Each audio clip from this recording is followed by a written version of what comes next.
भविष्य के कानून और बता रहा हूं, नया बिजली का कानून लेकर के आएगा केरल। सारे हिंदुस्तान की पावर अदानी को सौंपने का मन बना रखा है। अंबानी को, अदानी को देश लुटाना चाहते हैं, ये देश की संपदा को लुटाना चाहते हैं, या झूठ बोल रहे हैं। एयरपोर्ट उनको दे दिए, रेल उनको दे दी, तेल उनको दे दिया, ये झूठ बोल रही है। चलो जंगल जमीन देना चाहते हैं। वो एयरपोर्ट खरीद रहे थे, वो रेल खरीद रहे थे, वो जमीन पर कब्जा करने के लिए ये कानून केंद्र की सरकार से बढ़वाने में कामयाब हुए। झूठ बोल रहे हैं आप कि किसान आगे बढ़ रहा, किसान की आत्महत्या का आंकड़ा बताना बंद किया, केंद्र की सरकार ने बंद किया। इसलिए तीनों अध्यादेश साथ लेके आए। ये क्यों नहीं बता रहे कि एमएसपी पर खरीदेगा, बाहर भी कोई खरीदेगा तो? जी प्रधानमंत्री जी कह रहे हैं, तो प्रधानमंत्री जी तो अच्छे दिन आने की भी कह रहे थे। प्रधानमंत्री जी तो काला दिन वापिस आने की भी कह रहे थे। प्रधानमंत्री जी तो 15-15 लाख खाते में आने की भी कह रहे थे। प्रधानमंत्री जी तो 2 करोड़ रोजगार की भी कह रहे थे। मैं सिर्फ दाढ़ी बढ़ाने से कोई रविंद्रनाथ टैगोर नहीं हो जाता, सिर्फ इनकलाब बोल देने से भगत सिंह नहीं हो जाता। आप कह रहे हैं आंदोलन नहीं है, गलत कह रहे हो आप। मैं दावे के साथ कहता हूं, केंद्र की उस मंशा को हम कामयाब नहीं होने देंगे। हम जेलों की तकियों की रोटी खा खा करके विधानसभा पहुंचे। मजाक नहीं है जो आपके कानून लागू कर दोगे। आप कह रहे हो आंदोलन नहीं है। आंदोलन की बात कर रहे हो, रड़क पार देंगे रड़क, पर तुम्हारे काले कानून किसी भी रूप में लागू नहीं होने देंगे। जमीन उसकी होगी जो जमीन जोतेगा, जमीन अदानी और अंबानी की नहीं होगी। सड़क पर करेंगे, लड़ेंगे, सीने में गोली खाएंगे, पर जमीन नहीं जाने देंगे। ये मजाक नहीं कि आप ये कह दो किसी आदमी से कि तेरी जमीन मैं ठेके पर लेऊंगा, जमीन ठेके पर ले ली, और फिर उसको ये कह दो जैसे पेप्सिको ने पंजाब में कहा था कि आलू बोलिए 1 साल खूब खरीदे, दूसरी बार फिर किसानों ने आलू बोए, कॉन्ट्रैक्ट कर लिया, आलू ज्यादा पैदा हो गए, पेप्सिको खरीदना नहीं चाहती थी, एक कड़ा ले आए कड़ा, और इस कड़े के अंदर से जो आलू गुजरेगा हम तो सिर्फ वही खरीदेंगे। आलू सड़क पर गया, टमाटर सड़क पर गया है। आवश्यक सेवा वस्तु अधिनियम खत्म करने का परिणाम यह आएगा कि 200 रुपए किलो आलू चला जाएगा, प्याज चला जाएगा, टमाटर चला जाएगा, महंगाई आसमान छू जाएगी, इनके हाथ कट जाएंगे। जो कानून आपने मंडी तोड़ने का लेकर के आए हो, मंडी टूट जाएगी, खरीदार नहीं बचेगा, दर दर की ठोकर खाएंगे। किसान के पास जब खरीदार नहीं होगा, जिन्स कोई खरीदेगा नहीं, वो खेती से मोह भंग हो जाएगा। जमीन छुटाना चाहते हैं, लक्ष्य जमीन छीनना है।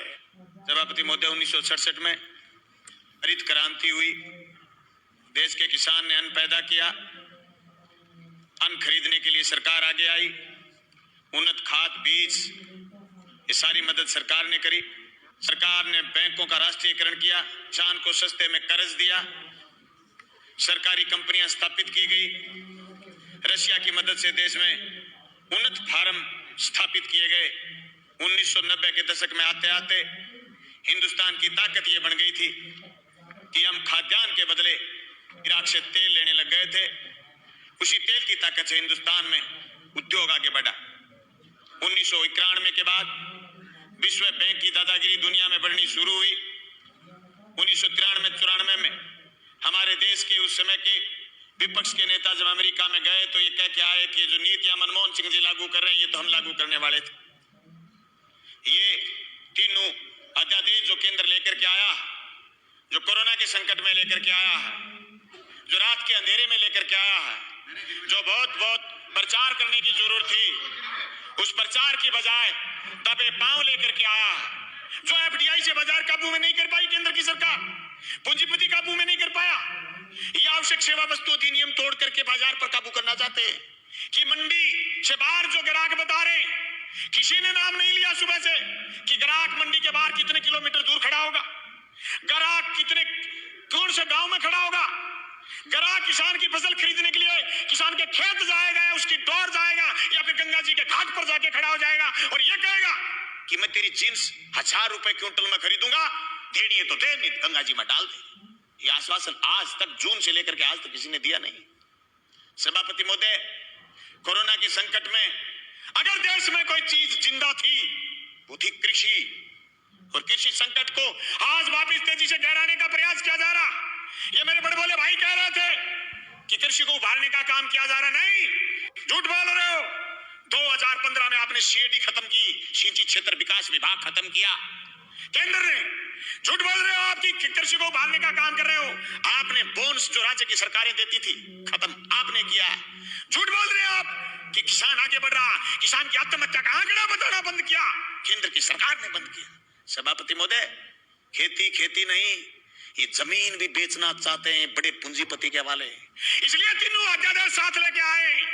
एक दूसरे से जुड़े हुए ये चीज, इनको अलग नहीं किया जा सकता। ये क्यों नहीं बता रहे कि एमएसपी पर खरीदेगा, बाहर भी कोई खरीदेगा तो जी प्रधानमंत्री जी कह रहे हैं, तो प्रधानमंत्री जी तो अच्छे दिन आने की भी कह रहे थे, प्रधानमंत्री जी तो काला दिन वापिस आने की भी कह रहे थे, प्रधानमंत्री जी तो 15-15 लाख खाते में आने की भी कह रहे थे, प्रधानमंत्री जी तो 2 करोड़ रोजगार की भी कह रहे थे, पर हुआ तो नहीं। कैसे मान ले? कागज से मानेंगे, कलम से मानेंगे, लिखित में मानेंगे, और आप कह रहे हैं आंदोलन नहीं है। गलत कह रहे हो आप। पीपली का किसान पूरे देश में छाप छोड़ के गया। अरे हरसिमरत कौर इसलिए इस्तीफा देकर चली गई कि आपकी जमीन, उनकी पंजाब में जमीन, राजनीतिक जमीन खिसकने शुरू हो गई थी। अरे राजस्थान में 800 850 मंडियां लगी थी पिछली रबी की फसल तुलाई में, और 30,000 टोकन कटे हुए रह गए, केंद्र की सरकार ने बंद कर दिया था। सभापति महोदय, इन कानूनों से न सिर्फ बड़े पूंजीपति बल्कि नए सरमाएदार पैदा हो रहे हैं।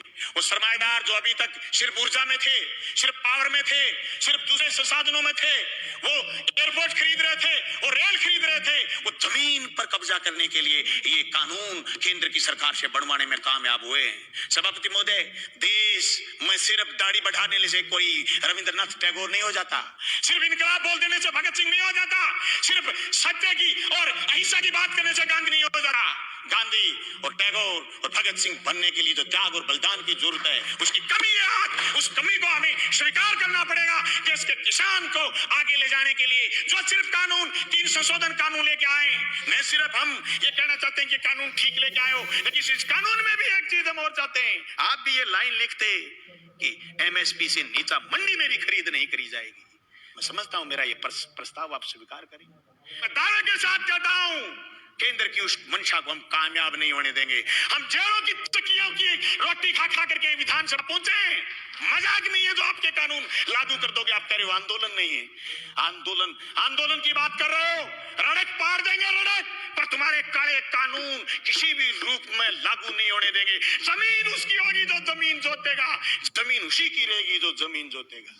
जमीन अदानी और अंबानी की नहीं होगी, मंडी उसी की होगी जो मंडी में काम कर रहा है। मंडी से बाहर दूसरी मंडी का जो सपना आप दिखा रहे हो, ये समझ बात हम आपका कामयाब नहीं होने देंगे। सभापति महोदय, मैं उस नहरी क्षेत्र का किसान हूं जहां आज से 20 साल पहले सीएडी ने खाड़े बनाए थे।